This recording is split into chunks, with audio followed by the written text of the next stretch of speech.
Bakit hindi pa rin tumatawag si Cardo sa akin? Anong oras na? Sabi niya maglalaro kami dito sa bahay. Dito na lang ako maghihintay kasi pupunta daw siya. Ba't ang tagal-tagal? Tatawagan ko na lang si Cardo. Ang tagal-tagal niya kasi pumunta dito sa bahay. Kanina pa ako naghihintay. Tatawagan ko na. Tit, tit, tit, tit, tit. Tinilit, tinilit. Ay, ay, ay, butterfly. Ba't ayaw sagutin? Tinilit, tinilit. Ano ba yun si Cardo? Ba't di niya sinasagot yung tawag ko? Puntahan ko na lang kaya sa labas, doon ko na lang hintayin para makapaglaro na kami dito sa bahay. Puntahan ko na lang sa labas. Siguro, kanina pa yung naghihintay si Betty sa akin. Okay lang, at least may dala akong maraming pagkain. Sigurado matutuwa talaga si Betty nito. Pupuntahan ko nga si Betty sa kanila. Saan na ba si Cardo? Ba't wala pa rin siya? Hintayin ko na lang siya dito saglit. Baka pupunta na yun. Ay, sa wakas, andito na rin ako sa bahay nila Betty. Parang si Betty yun na. Siguro, kanina pa yan naghihintay sa akin. Puntahan ko na. Saan na ba si Cardo? Kanina pa ako nilalamig dito ah. Ang tagal-tagal naman niya. Betty! Betty! Oh! Cardo! Tamang-tama, nilalamig na ako. Nandito ka na. Betty, sorry kung natagalan ako ah. Hinahanap ko pa kasi yung pagkain ko. Ah! Ano ka ba, Cardo? Okay lang. Tsaka, grabe naman yung pagkain mo. Cardo, ang dami-dami. Parang hindi naman natin yan mauubos sa sobrang daming pagkain dala mo. Halika na, Cardo. Pasok na tayo. Sobrang lamig na dito sa labas. Anong oras na kaya? Halika na. O sige, Betty. Napagod din ako nakakatakbo. Sige, papasok na ako, Betty ah. Halika na, Cardo. Sige, Betty. Ah, Cardo, welcome sa bahay namin. Oh, Betty. Ang ganda naman ng bahay niyo. Ah, ano ka ba, Cardo? Ginujoke mo ako? Hindi talaga, Betty. Ang ganda talaga ng bahay niyo. O tara, pasok na tayo sa loob. Tara, Betty. Ah, Cardo, maupo ka muna dyan ha. Kukuha muna ako ng tubig para may mainom ka. Ah, sige, Betty. Dito na lang ako uupo. Wow! Ang lambot-lambot naman ng upuan nila, Betty. Sobrang ganda, oh. Wow! Ang ganda naman ng bahay nila, Betty. Siguro, mayaman yung mama niya, tsaka yung papa niya. Nasaan na kayo si Betty? Ba't ang tagal niya? Kukuha muna ako ng tubig para may mainom na si Cardo. Siguro hinihintay na niya ako. Sa wakas, nakatapos na rin ako makakuha ng tubig. Puntahan ko na si Cardo sa sala.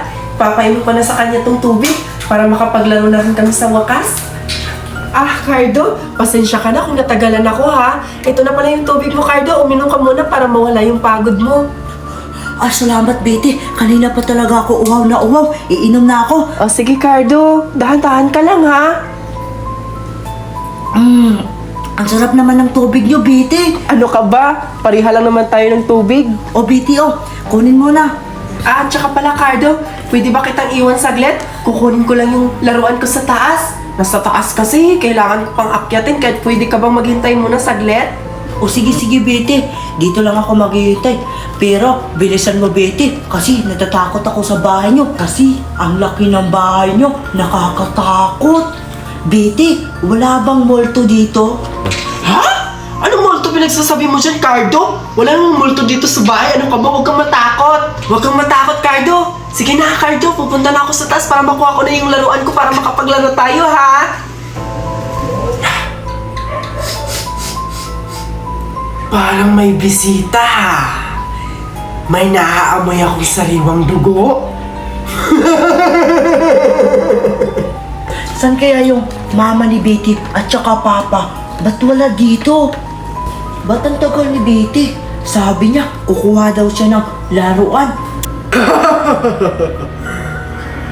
Paglalaruan kita ngayong bata ka. Ikaw pala ang bisita ni Betty. Ang tamis-tamis ng dugo. Tatakotin ko na tong bata to. Susubukan kong papatay ng ilaw at buksan na naman ulit para matakot siya.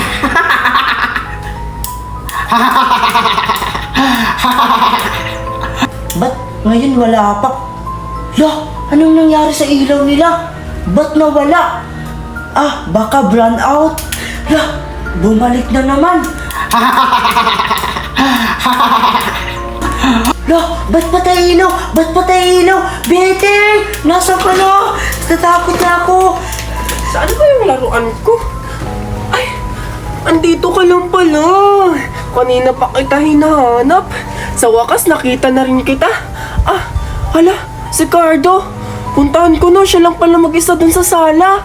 Puntahan ko na sa baba. Nakakatakot naman ito sa bahay na, Betty. Walang ilaw. Nasaan ka na, Betty? Natatakot na ako. Cardo! Huh? Saan si Cardo? Ba't wala siya dito? Ba't kanina nandyan lang siya nakaupo? Ba't di ko na siya nakita? Oh, Cardo! Anong ginagawa mo dyan? Ba't ka nagtatago sa ilalim ng lamisa? Ay, Betty! Andiyan ka na pala. Kakatakot naman ito sa bahay niyo. Kasi, Betty, yung ilaw niyo, patay ilaw, patay ilaw.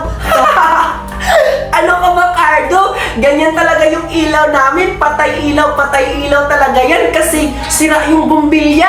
Hindi pa namin napapalitan. Matakotin si Cardo. Para ang bakla, Cardo. Matakotin naman.